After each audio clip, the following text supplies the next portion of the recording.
Hi, welcome. Our previous lesson was on income and substitution effects. Today we'll be moving on to the algebraic representation of these two effects.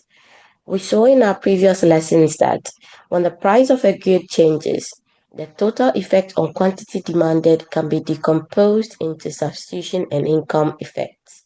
Mathematically, we can rewrite this as total effect being equal to substitution effect plus income effect.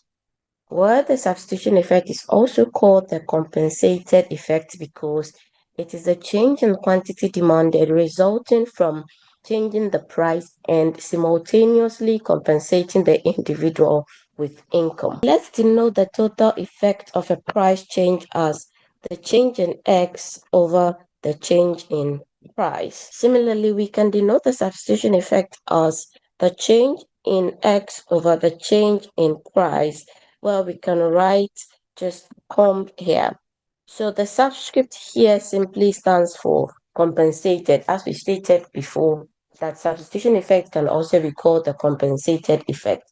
So using this notion, we can rewrite our total effect equation above as total effect being equal to substitution effect and income effect. Now, the income effect is a product of two terms. The first term is the number of pounds by which money income decreases as a result of the increase in price. So to properly understand this, let's assume a consumer named Matt who consumes good X and a composite of all other goods. If Matt consumes X1 unit of good X and the price of good X increases by £1, then the decrease in income induced by this £1 increase in price is simply minus X1, holding the substitution effect constant. So the minus here is there because the effect of an increase in price is a reduction in real income. Now, the second term of an income effect is a change in quantity demanded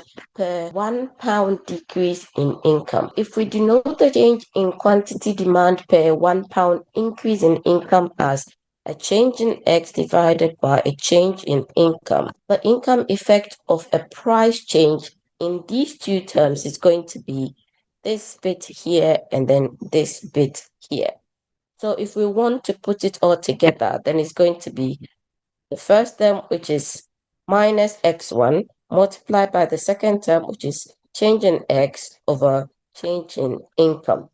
So we can then rewrite our total effect formula as this being our total effect and then equal to substitution effect and then the two terms from the income effect. So this equation is called the Slutsky equation. The Slutsky equation is a decomposition of the effect of a price change on quantity demand into substitution and income effect. So there are a few things to note about this Slutsky equation. The first thing to note is if the commodity is a normal good, then this part of the income effect, which is the change in demand as the income changes, is positive. Hence, if this bit of the income effect is positive and because of the negative here, then the entire income effect equation becomes negative.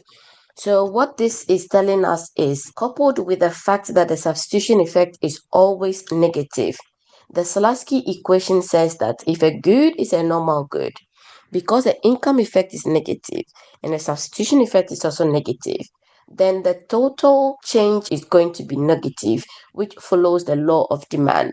So if the price increases, the quantity demand will decrease and then vice versa. The next thing to note about the Slutsky equation is if the amount of the good being consumed is small, then the income effect is not very important and there isn't much difference between the substitution effect and the total effect.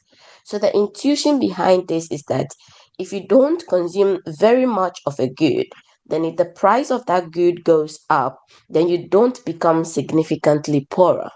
So this is all that we have on the algebraic representation of income and substitution effect.